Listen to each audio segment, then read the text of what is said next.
Hello kindred longevity lifestyle designers, this is Gavin here with secretsoflongevity.com. So I started that workout program and it's time for me to admit that I totally fell off it very soon.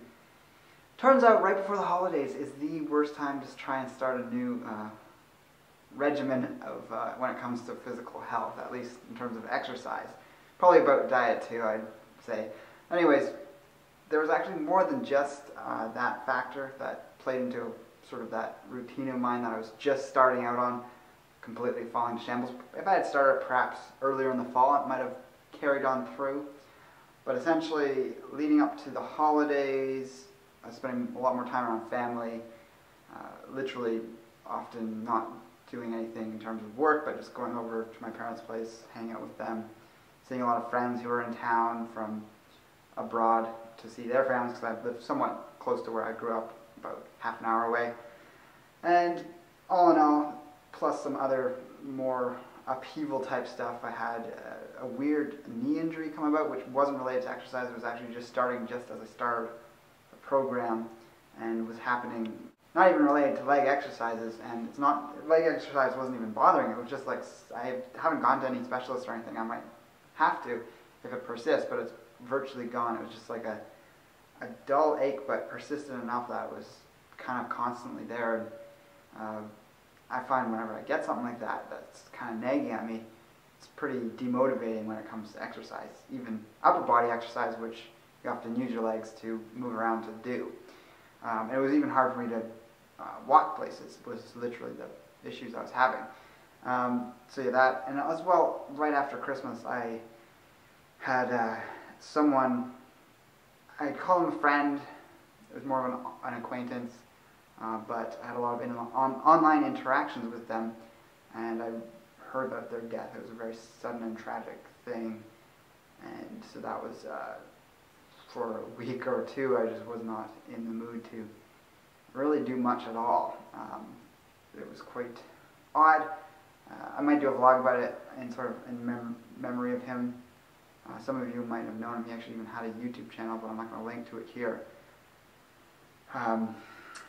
He was a big proponent of spring water, and yeah, it affected me quite a bit. Perhaps because it's, I consider him a colleague of sorts. He was an acupuncturist, and yeah, it was a very sudden and tragic death, so it was heavy to move through.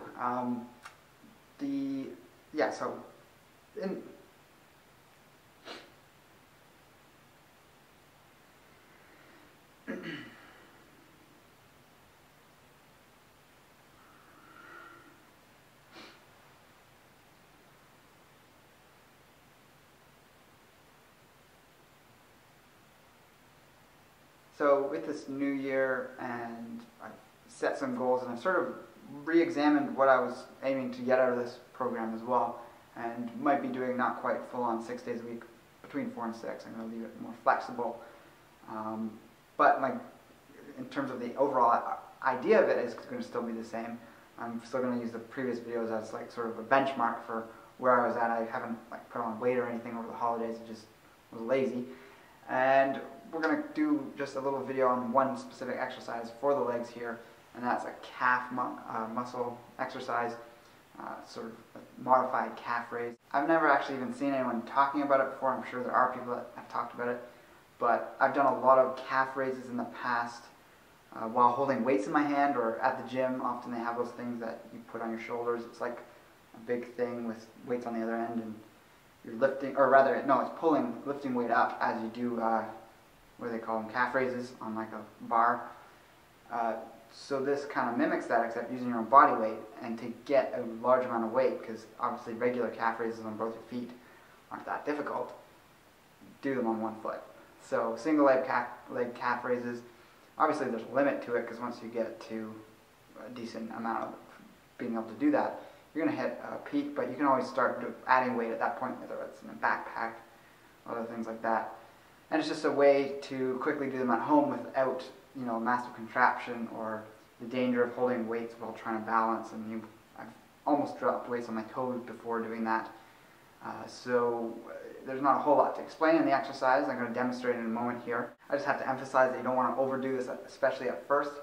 From my experience, when you overwork a calf, it's one of the worst muscles to overwork because it affects you in everyday life. Just walking around then begins to hurt. I find it even more so than the thighs, just because when we're sort of in that low mode of moving around, even walking somewhere, we actually lose a lot more of our calf muscle, at least I do, than our bigger thigh muscles. Our thighs are more for power walking or running, and including glutes.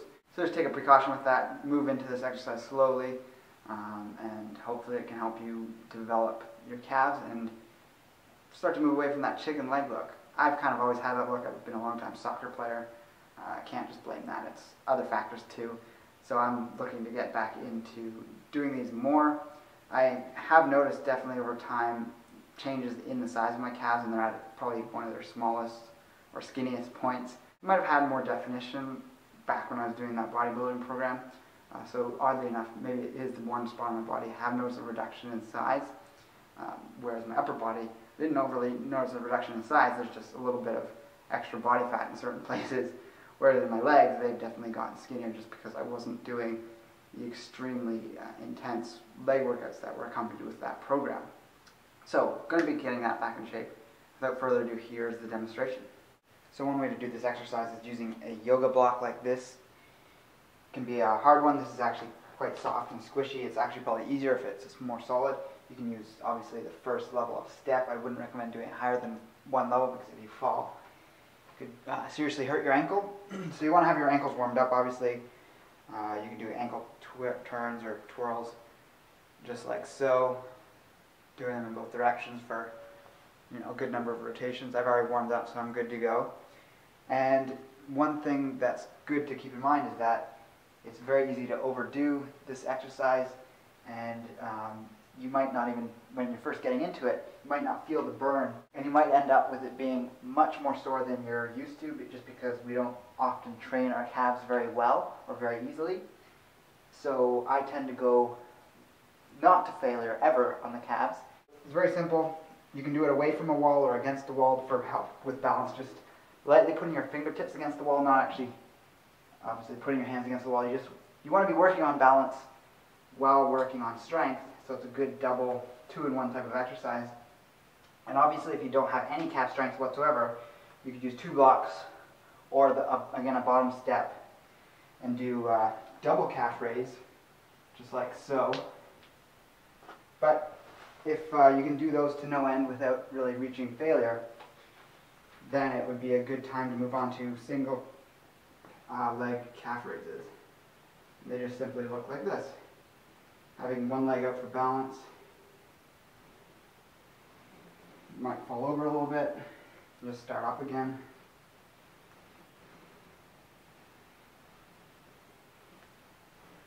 Kind of lost track of count there, but you're going to want to not go too far on the first one. Aim for 15 to 20, and then switch legs.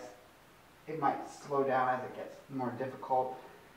And again, your place of failure is going to be different than mine, obviously. And switch it up and simply do the left leg. I find the positioning of the foot, it's good to get, about a third of the foot on the area that you're working from. 1. And my left leg does not have as much balance. I can already see that. So it's actually good to do it away from a wall too. I prefer it away from a wall. I just found this was a better spot to shoot from. And when you have sort of like a horizon to look at it, and I don't mean like being outside, but a horizon like the other side of a room as opposed to right in front of a wall, it's a bit easier to keep balance because you have a point that you can lock your vision onto. Almost done here. And it's actually surprisingly tiring. And it'll help bring out the definition of the calves. It's not necessarily going to build them up to any great degree unless you have a lot of fat already on that area of your body perhaps. But over time they will definitely get bigger. But at first you're just going to be defining the muscle more. So you can get that calf muscle to really start to pop out there. My calves aren't anything that great. They're pretty skinny, but they do have quite a bit of definition, I guess I'd say. Minus the hair. And also, just to give you an idea of the size of the block, because I know that angle on the camera kind of skews the proportions of it because it was pointed downward. But that's how thick it was. You know, that's probably the minimum you'd want to have. Any lower than that, and you're not getting the full range of motion for the foot to be exercising your calf. Again, you can use a step. You could use a stack of textbooks if they're solid enough and you're not going to slip off them. A wooden block would even be better than this because this has the so light that if it suddenly were to flip off like that, you could, you know, twist your ankle or something. That's just precaution if you want to be really careful about that. But this is what I have, so this is what I work with. I don't have any stairs in my apartment. So let me know what you think in the comments below. Favorite and share the video if you feel so inclined, and also subscribe. And with that, I'll talk to you next time. Take care and embrace life without limits.